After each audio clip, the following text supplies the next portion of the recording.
Well, hi, Carol. Hey, Jason. Good to see you. Oh, this is so fun. Oh, this is so fun. So I wanted to take the opportunity to record this, given that we're both immensely passionate about mental health. Oh, absolutely, Jason, and especially with the crisis that we're living in our world. Well, that's the thing. Yeah, mental health has become a prevailing issue of our times. I read that more people commit suicide now than die from natural disasters and armed conflict combined. So the danger of our own minds, of our own thoughts, is a real thing. And Yeah. depression and anxiety is a real thing. Now, Did you know that children today, we're living right now in the United States, between 5 and 10 years old, the biggest epidemic of addicted children on antidepressants. exactly. I didn't know that specific figure, but that kind of tragedy is what we're seeing more and more of, and it's not surprising. And more people are turning to help. Or seeking help than ever before. People want to find coaches, people are doing psychedelic therapy, and you specifically work with people, and you are an ontological coach. So perhaps you can share what specifically is interesting about ontological coaching as a means to help people out. Ontological coaching is born about 20 years ago due to the crisis in what is our purpose in life. So the study of ontological coaching, the process, the discipline of ontological coaching is the study of the being, the study of what type of an observer we are, how we perceive things, how we speak, what is the language that we use, and what type of a listener we are. So learning how to speak, because our language is, we believe that our language is generative of action and of the future. So depending on how we speak, that's how we're creating the world that we're going to be living in.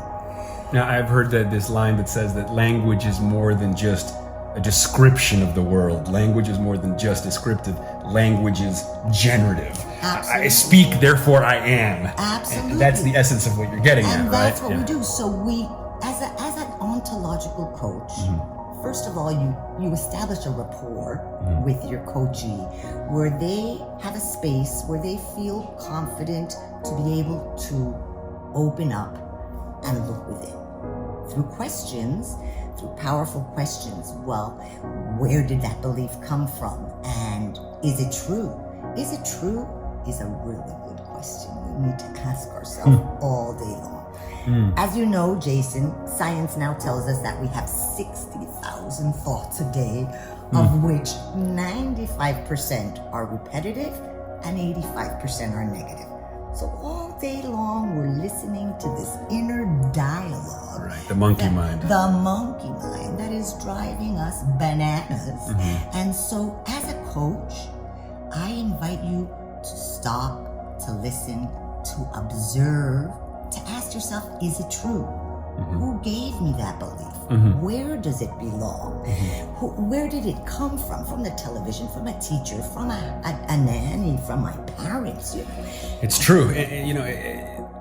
Some of the research now in terms of depression and anxiety disorders and also OCD and PTSD have found that all of them share this idea of patterns of thought that have sort of calcified. So you're stuck in these repetitive patterns of thought, and you don't realize you're over-identifying with those thoughts. These lenses of perception that you see through and that you see with, you're not aware that you have them. Absolutely, they become your reality. Right. They are the reality. So one of the concepts that we speak, are very important concepts that we speak of in ontological coaching. One is there are no absolute truths, just interpretations from each observer that we are. We're all observers. For example, Jason, the number 6. This goes like this.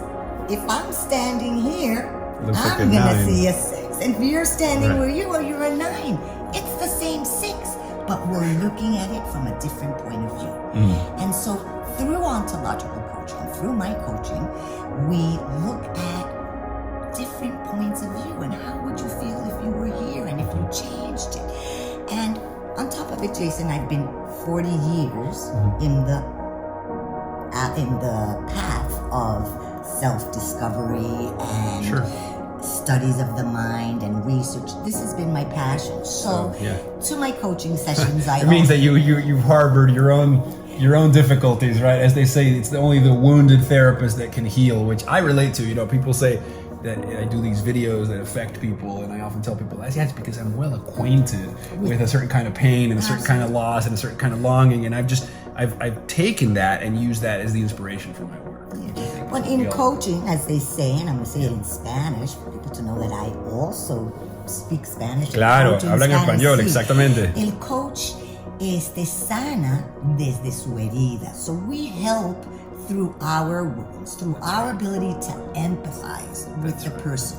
Now, as I said, in 40 years, I've become a master in meditation. I've studied every type of different thing. So I bring a lot of experience to coaching. So it's not only ontological coaching, but I use a lot of affirmations, and I use mindset exercises, and I'm a practitioner in NLP. So I have a lot of tools to help me. And the great thing about coaching, different from others, it's transformative. It's not change. Change is when I move this to here. The difference between coaching is that you understand the change that you're doing. It's you embody it. For sure. I would say that a big word that comes to mind for me is agency. So when you realize that your thoughts, right, that reality is coupled to perception, and so your perception of the world informs your experience of the world, but that you have a say over that perception, that's power. Right? Once you can steward your interpretations, once you can reframe the things that aren't serving you and create better narrative, right? Craft better narratives, that's the pathway to heal. So the amazing thing is that literally, Jason, in one session, you have such amazing turnarounds. Because when somebody realizes, it's because of my mother that I think that, and if I just reword it, I can feel better. And then I start practicing exercises to feel better. The transformation is lifelong and quick. So that's what's so nice about it. But one of the other things that we say in coaching is that you cannot change anybody. You can only change the way you look at them, but they need to do the change. They need to decide. So it's the person who wants to look at themselves, focus within, and is ready to challenge their belief and their stories and make the necessary transformation to have the life of their dreams, to have the goals that, to meet the goals that they want, and to be clearer, better communication, better relationships, better at work, and just a better, happier self. I love it. Well, I wish you continued luck, Kara. Thanks, Jason. I love you. Yeah, I love you too.